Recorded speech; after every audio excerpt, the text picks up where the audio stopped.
Olá, turma, tudo bem com vocês? Vamos para mais uma das nossas aulas. E hoje a gente já vai começar a entrar, então, em algumas influências das nossas abordagens aí.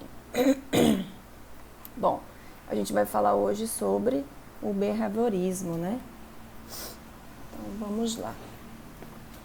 Bom, nos Estados Unidos, no final do século XIX, dois pontos de vista se mostraram fortes na psicologia, né? Então, a gente já tinha visto isso. O funcionalismo, de William James, e o estruturalismo, né, do Schaeffner aí, ou do Fechner aí. E essas foram, enfim, as escolas que vieram, né, lá da Europa e vieram para os Estados Unidos e foram se consolidando, então, nesse sentido. As universidades de psicologia nos Estados Unidos nessa época eram de Cornell e Harvard, onde ensinavam respectivamente Fechner e James. Apesar de as propostas de ambos serem conceitualmente diferentes, elas se aproximavam em um aspecto. Consideravam a consciência como um objeto de estudo da psicologia. Então, vamos ver.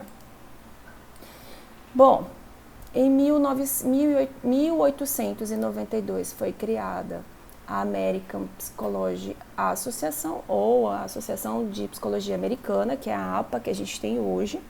Inclusive, ela é uma das normas que nós temos também como para a gente formatar os nossos textos, né? Então, não é só a BNT, mas também tem a APA, tem Vancouver, enfim, a gente utiliza, eu, por exemplo, utilizo muito mais APA do que propriamente a BNT. E 2 anos mais tarde foi fundado, então, a revista, o Review Psychological, um dos principais periódicos sobre psicologia do mundo, que continua sendo publicado até os dias de hoje. Então, o que a gente foi vendo?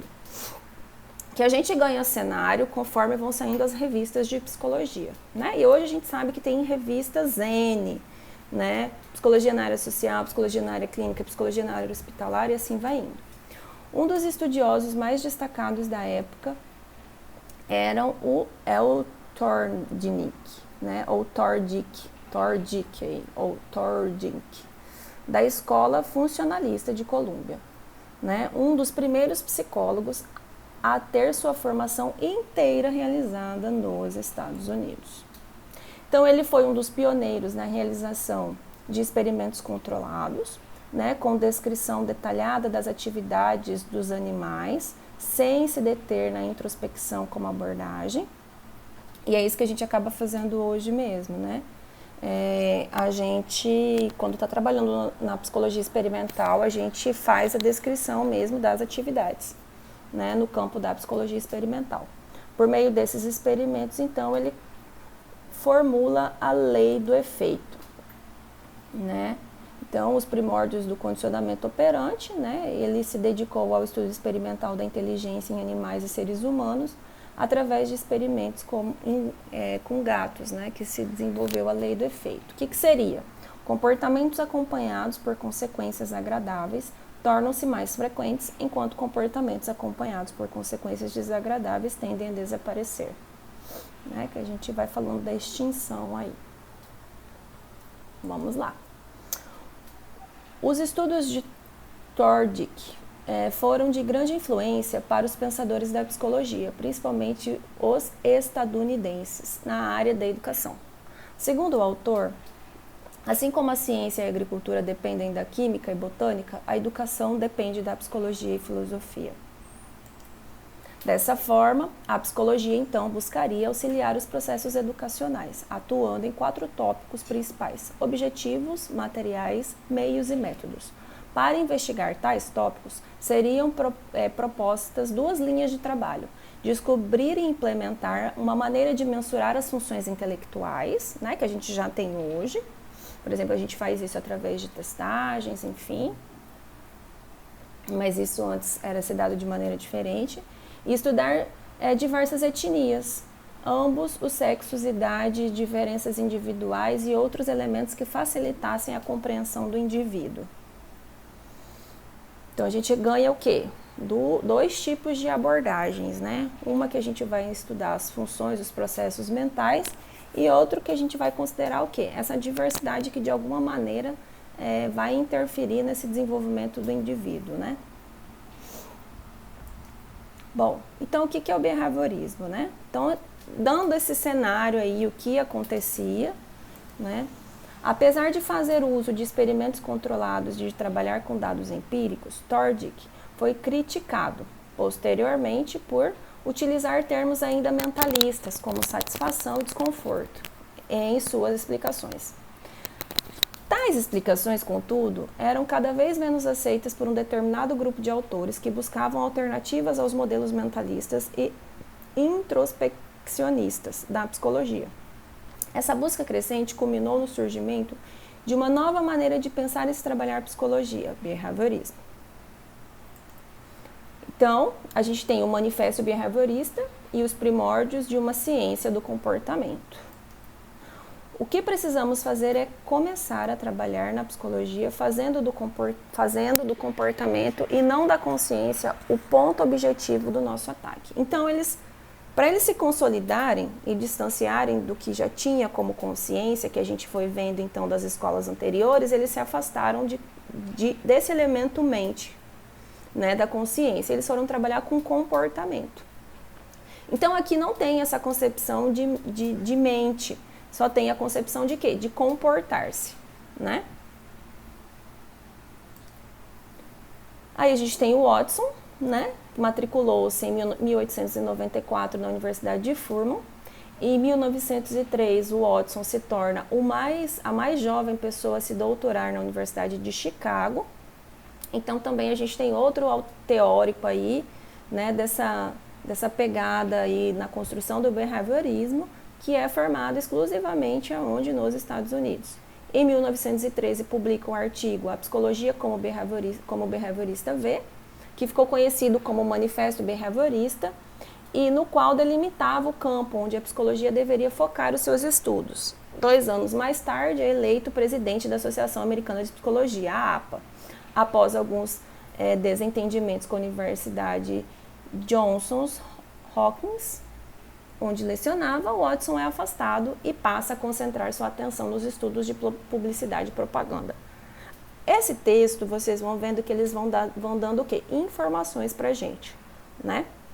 É para vocês saberem que existem algumas escolas a partir dos primeiros pensamentos e como vai se dando desdobramento aí na construção que vocês já foram vendo, enquanto ciência, depois aqui no Brasil enquanto disciplina, né, como é que isso andava já em outros continentes. Por exemplo, a gente está vendo aqui na América do Norte que a gente já estava falando da construção de uma outra epistemologia, de um outro viés, que a gente tem hoje o behaviorismo, que depois a gente tem análise do comportamento.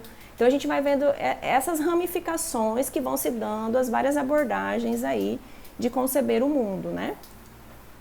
O behaviorismo, né, igual comportamento.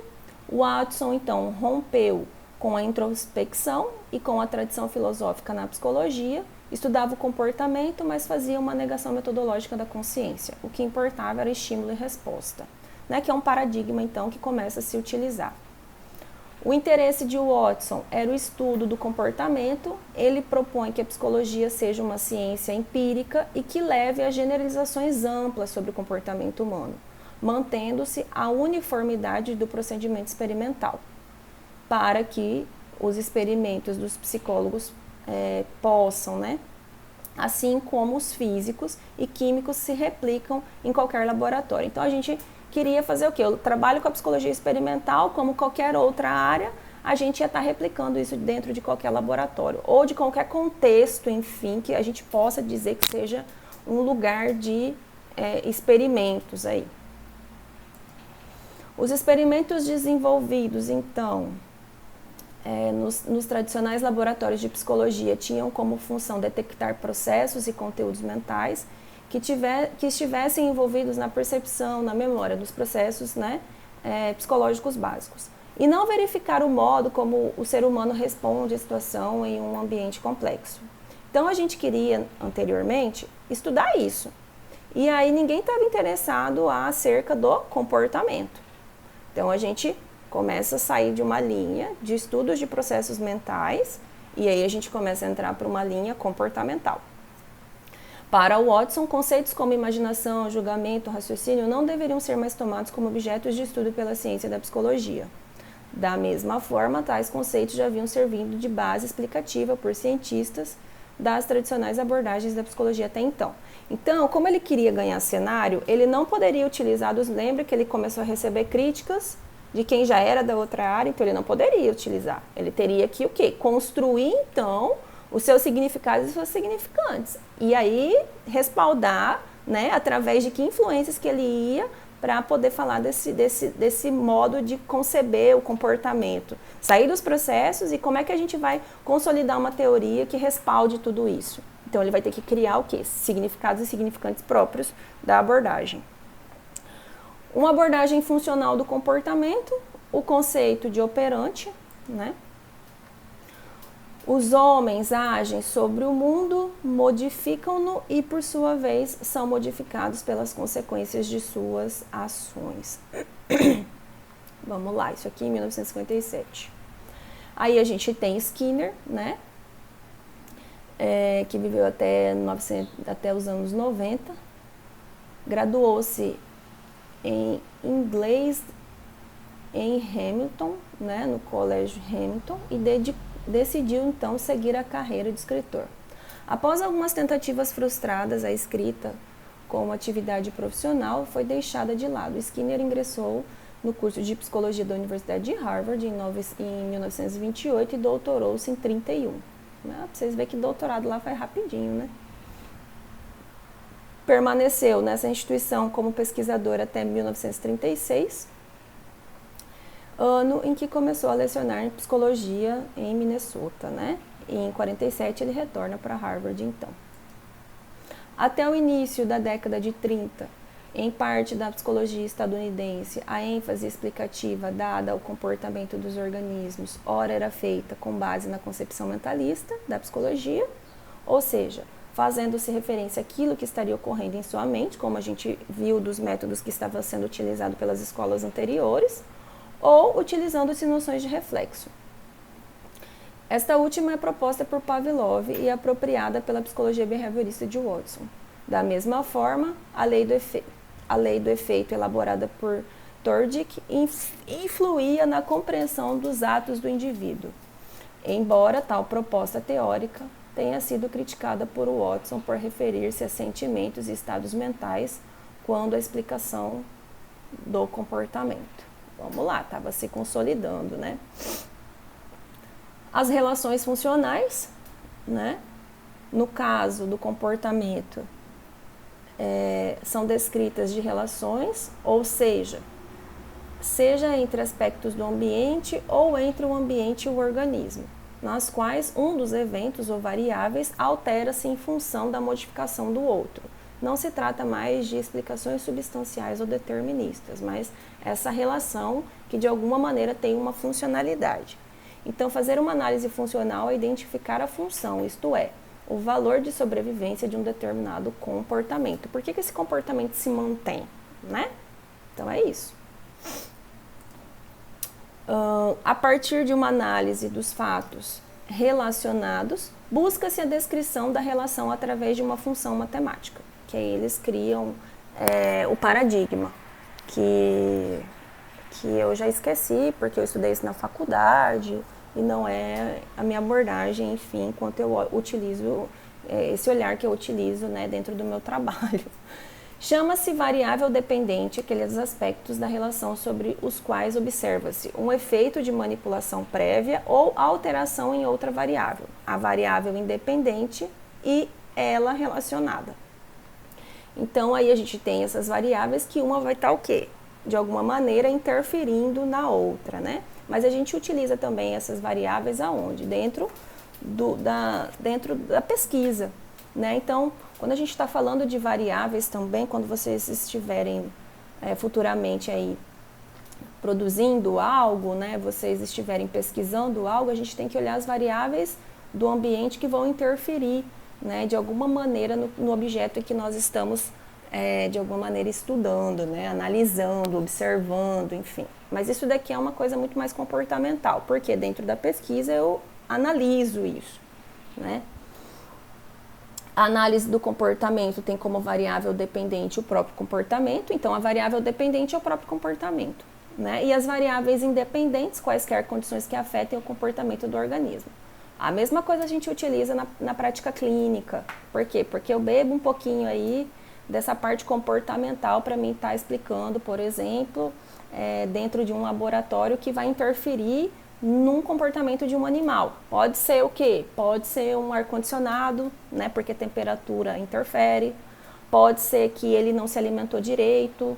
Pode ser que ele, de alguma maneira, não está bem e dormiu não, porque o rato é noturno, né? Mas enfim, o que a gente tem que estar olhando, né? Cheiro, por exemplo. Ah, você passou perfume? O animal é totalmente sensível a determinados tipos de variáveis, né? Então isso vai interferir no comportamento dele. Então por isso que a gente, dentro de um laboratório, principalmente que eu trabalho, a gente controla essas variáveis para não afetar no comportamento e não afetar na pesquisa. Mas isso é possível. Mas como é que a gente faz isso com o humano? Aí só a analista do comportamento para dizer, gente, né? Porque, de maneira geral, a gente pode ser influenciado, né, por diversas variáveis independentes que vão afetar o nosso comportamento, né? A gente só tem que ficar atento a tudo isso. Bom, então aqui seriam aqueles dois... O que ele coloca como, né, os dois componentes de estímulo e resposta, mudança no ambiente, alteração no organismo, mudança no ambiente. Mas o estímulo inicia, então, o quê? A alteração no organismo. Esse sistema englobava dois tipos de condicionamento, o que chamou de tipo S, condicionamento reflexo, já estudado por Pavlov, que é aquele, por exemplo, você vê uma coisa muito gostosa, que foi o experimento que ele fez com o cachorro lá, você começa a salivar. Ou você recebe um feixe de luz muito luminoso, sua pupila tem alteração. Então, esses são os condicionamentos reflexos. Alguém pega e bate no seu joelho, lá que a gente tem quando pega aquele experimento, quando você vai no médico, ele pega tipo um martelinho bem devagarzinho e bate aqui na patela, aqui, né? Ou um pouquinho antes da patela, aqui no joelho. O que seu joelho faz? Ele já tem o quê?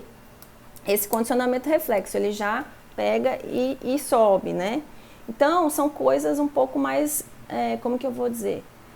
Espontâneas, né? Que a gente tem essa interferência. Aí, ele fala, bom, já foi explicado isso por Pavlov e o Watson, o que chamou de tipo R, no qual se torna consequência contingente de uma resposta, né? Que aí é que ele vai dizer que, de alguma maneira, a gente vai ter esse operante aí que a gente vai ver lá na frente, né, consequente de uma resposta. Então, algo aconteceu ali desse condicionamento que vai direcionar para uma resposta do organismo, né, que vai alterar o comportamento, então. O comportamento dos organismos não seria influenciado apenas por alterações ambientais antecedentes, como proposto pela psicologia estímulo-resposta, baseada no paradigma reflexo.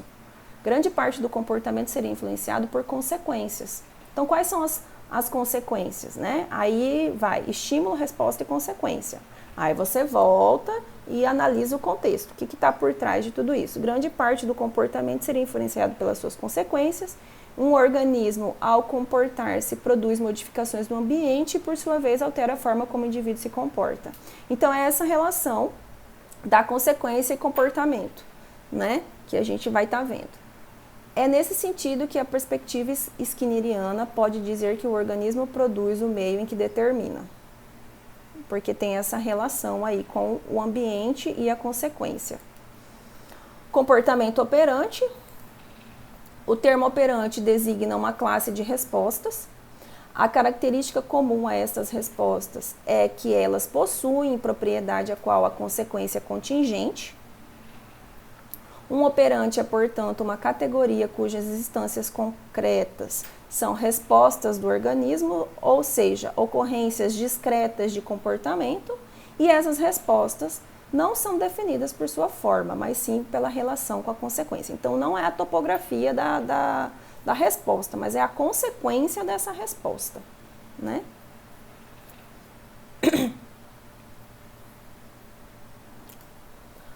Comportamento verbal é o comportamento operante que possui reforço mediacional.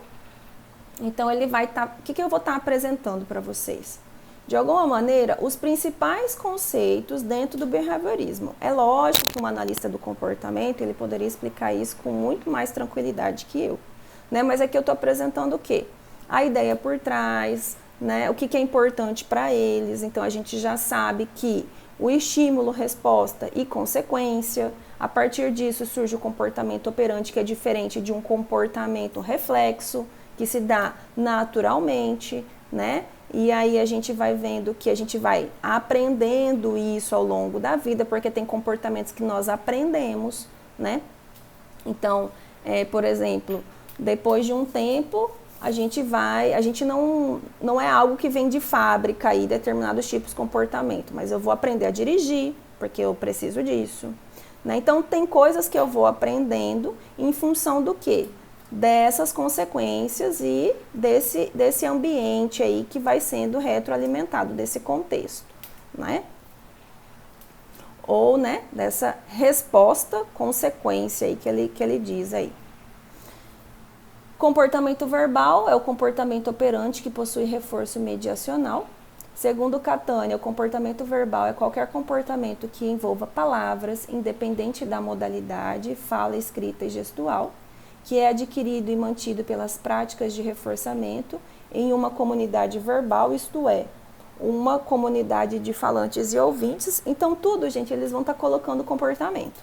É comportamento verbal, é comportamento, né? Conforme vocês vão, depois que vocês escolherem uma abordagem, vocês vão estar se apropriando de tudo isso, né? Mas para mim seria simplesmente a linguagem, né? E que de alguma maneira eu vou interagindo com isso. Eles falam do elemento reforçador, né? Que isso é importante para ampliação do repertório verbal, né? Então você tem que ser reforçado. Antigamente, aí a gente tem práticas a gente tem de alguma maneira a punição, que aí eu não lembro como que é isso, como que é o nome, a gente tem o reforçamento, né? O reforçamento ele vai fazer o quê? Com que você dê a ideia que você vai continuar. Por quê? Porque aquilo é reforçador, né? E quando que a gente entra dentro de uma punição ou extinção? Quando eu quero eliminar um comportamento, né? Linguagem. Segundo o mesmo autor, seriam as práticas de reforçamento partilhadas pelos membros de uma comunidade verbal, levando-se em conta as consciências de vocabulário e de gramática. Então, você tem que ter domínio, né? De um repertório verbal, né? De toda a parte gramatical, enfim, uma série de coisas aí. O reforçamento é o termo que designa a operação comportamental de consequenciação às respostas emitidas por um organismo e que tem como resultado um aumento na frequência das respostas da mesma classe. Então, é isso. Conforme eu me sinto reforçado pelo ambiente, eu tenho a ideia de que eu posso manter esse comportamento. Como que esse comportamento é mantido? Pelo reforçamento, né? Então, por exemplo, vocês estão me apresentando uma ideia. E aí eu fico, né, concordando. Isso é um reforçamento. Quer dizer, poxa, então quer dizer que é por aí mesmo que eu tenho que ir. É por essa via, né? Isso é um reforçador. Quando a gente concorda, quando a gente amplia, né? E aí a gente tem que ver de que métodos também que a gente utiliza como punição, quando a gente quer reduzir a frequência desse comportamento. Assim como características genéticas levam à mutação fisiológica, que podem ser selecionadas conforme uma consequência, isto é, segundo proporcionem maior adaptação do organismo à determinação do ambiente, os componentes são selecionados pelo processo de reforçamento. Por quê? Porque também o behaviorismo, a análise do comportamento, utiliza de conceitos da evolução para que a gente tenha aí os 3 níveis que a gente vai estar falando de seleção lá, né? Filogênese, ontogênese e cultura, né? Os comportamentos são selecionados pelo reforçamento, ou seja, são determinados pelas consequências que forem contingentes às respostas dadas pelo organismo. Então, eu tenho estímulo, resposta, consequência. E o que mantém esses comportamentos? O reforçador, ou o elemento reforçador. E aí, o que você precisa entender dentro dessa contingência? O que é elemento reforçador? Por quê? Porque ele mantém o comportamento. Contingências de reforçamento são as condições nas quais uma resposta produz uma consequência. Então, através dessas contingências aqui de reforçamento, você vai saber quais respostas são produzidas e por que elas são mantidas, né? Skinner define dessa forma 3 níveis de atuação das contingências, né? Quando eu estou falando das contingências de reforçamento, porque esses comportamentos produzem uma consequência, né? Então, ele define aqui o filogenético, o ontogenético e o cultural. O comportamento humano é fruto da ação integrada e inseparável desses 3 níveis aqui. O primeiro refere-se à seleção de comportamentos característicos da espécie ao longo do processo evolutivo da mesma, que é a filogênese, né? Então, é aquilo que a gente vai trazendo aí das nossas heranças aí de família, enfim, né, o que nós trazemos na nossa filogênese.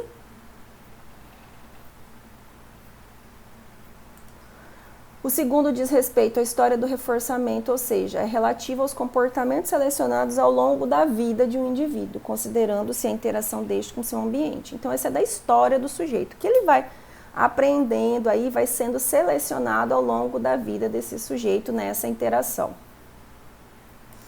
O terceiro é o cultural, é relativo aos comportamentos selecionados pela interação do organismo humano com o ambiente social específico, caracterizado por determinadas práticas sociais.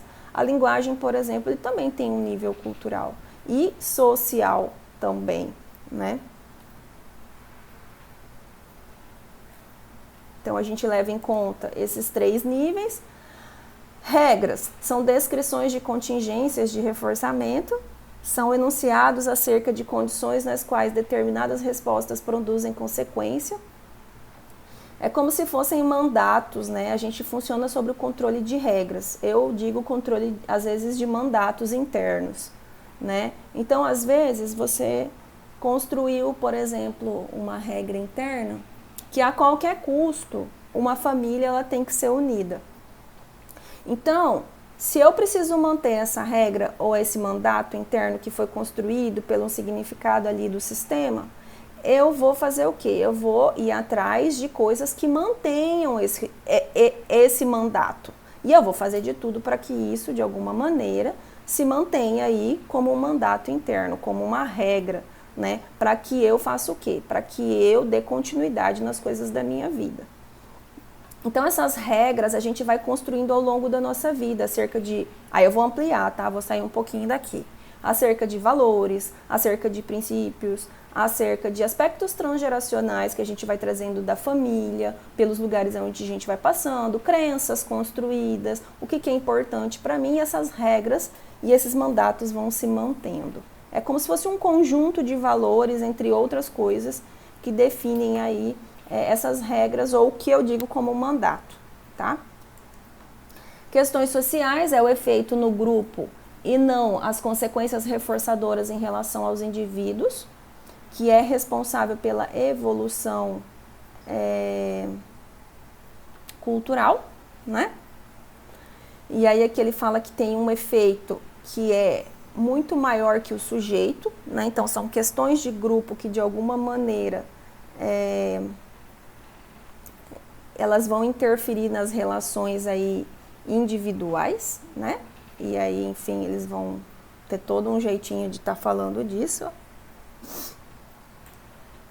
Análise do comportamento.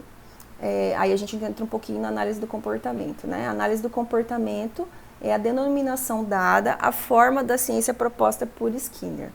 Considera, então, que o comportamento dos organismos como sendo fruto desses 3 níveis de atuação das contingências, que, por sua vez, são indissociáveis, né? Filogenética, ontogenética e cultura, eles se relacionam. Os seres humanos são parte de uma espécie e possuem uma relação única com seu ambiente, que é social e também histórica. Filogeneticamente, seria selecionado um organismo da espécie humana, enquanto a ontogenia e cultura selecionariam, então, respectivamente, uma pessoa e um eu, né? Então, ele quer dizer que, de alguma maneira, a gente está ali num nível mais micro de filogênese, né? Eu sou um organismo dentro de uma espécie humana, né? E a ontogenia, então, ele vai estar diferenciando eu desses outros grupos aí que a gente poderia estar dizendo que eu estou fazendo a construção de um self aí, mas eles não têm essa construção porque eles não vão estar falando de mente em alguma coisa, eles vão estar falando de comportamento. Os conceitos da pessoa e eu não descrevem o indivíduo como portador ou possuidor de uma personalidade, enquanto conceito explicativo ou estrutura determinante de seus comportamentos. Um organismo, uma pessoa, ou uma pessoa ou um eu são denominações que descrevem os comportamentos do organismo, procurando fazer referência, respectivamente, às contingências filogenéticas, ontogenéticas e culturais, nas quais a explicação deve ser buscada. Então, eu não estou falando do eu estou falando dos comportamentos emitidos pela pessoa, tá? Então, eu distancio um pouquinho isso, né? Eu estou falando sempre de comportamento, eu não estou falando da personalidade do sujeito. Eu distancio mente e falo comportamento. A designação do behaviorismo radical foi cunhada por Skinner para se referir à filosofia da análise experimental do comportamento. O termo radical vem de raiz no sentido em que designaria uma proposta que se atém ao estudo do comportamento a partir do próprio comportamento, sem ser um recurso explicativo a qualquer outra entidade. Então, eu vou trabalhar nessa perspectiva só através do comportamento. O behaviorismo radical não nega a possibilidade da autoobservação ou do autoconhecimento ou sua possível utilidade, mas questiona a natureza daquilo que é sentido e observado. Restaura a introspecção, mas não aquilo que os filósofos e os psicólogos introspectivos acreditam esperar. E suscita o problema de quanto de nosso corpo podemos realmente observar, né? Porque a gente está falando de coisas que são observáveis e mensuráveis, que é o comportamento. Então, ele não está falando de elementos mentais aí, processos psicológicos. Não, ele está falando de comportamento. E aí, eu também tenho o comportamento verbal, enfim. Assim como os comportamentos diretamente observáveis, os eventos privados são também comportamentos. São frutos da interação de um organismo com seu ambiente. O fato de ocorrerem no interior do organismo não lhes atribui uma natureza especial, seja uma natureza não física, seja uma natureza explicativa de comportamentos públicos. Como ressaltado por Skinner, o que observamos é o nosso próprio organismo, nosso comportamento. A proposta behaviorista radical, então, ela parte do estudo do comportamento, tomando-se como objeto o próprio comportamento, isto é, sem buscar referências explicativas de outra natureza, sejam elas mentais ou fisiológicas. Então, ele está falando comportamento. As consequências da aplicação dos princípios da análise do comportamento aos assuntos humanos aproximaram, então, Skinner de reflexões morais e filosóficas. O critério da cientificidade adotada pelo behaviorismo radical passa a ser o de utilidade de conhecimento produzido. Dessa maneira, proposições acerca de comportamento humano seriam relevantes na medida em que se mostrassem úteis na solução de problemas enfrentados pela comunidade humana. Bom, é isso, gente. De alguma maneira, a gente vê aí uma abordagem em que foca exclusivamente no comportamento. A gente não tem elementos metafísicos ou mente e consciência para falar, diferente de outras escolas. Então, o foco é tudo que eu posso observar através desse comportamento, tá? E aí eles vão criar os paradigmas, né? Estímulo, resposta e consequência, enfim, para que eles vão explicando aí o que acontece aí a partir de comportamentos operantes ou comportamentos reflexos, né? E é através dessa interação, né, que a gente vai construindo aí a gente olha nos 3 níveis, né?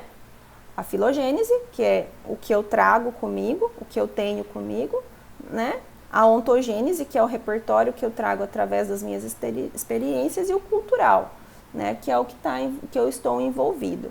E através disso a gente vai trabalhar esses 3 níveis aí que ele aplica, né? De estímulo, resposta e consequência. E aí a gente vai olhar o quê? O reforçador, né? Como que esse comportamento é mantido por esses 3 níveis, né? Que aí a gente vê o que isso interfere para que esse comportamento seja, né? Olhando para esses 3 níveis aí, né? Do que eu trago, do que eu tenho do meu histórico de vida e do que eu tenho culturalmente. Por que esse comportamento se mantém? Em quais contextos ele se mantém? Né? Então eu vou estar olhando o quê? O que mantém esse comportamento, né? Quando eu estou falando de reforçador, né? Do elemento reforçador. Mas enfim, tem muito mais do behaviorismo e depois da análise do comportamento, que só quem é da área para poder explicar melhor para vocês. Esses aqui são os principais conceitos, né, que de alguma maneira é uma das abordagens que a gente tem hoje e uma das escolas que são importantes, né? Eu bebo da fonte ali, mas só no aspecto da psicologia experimental. Por quê? Porque eu trabalho com animal e eu analiso o quê? Só comportamento e as variáveis que vão, independentes, que vão interferir nesse comportamento aí dependente que eu estou utilizando e tudo que pode influenciar nessa variável aí, né? Nesse comportamento do sujeito. Mas aqui o foco é comportamento, certo? Bom, gente, eu espero então que de alguma maneira vocês tenham compreendido. Vejo vocês na aula, né? E beijos, até!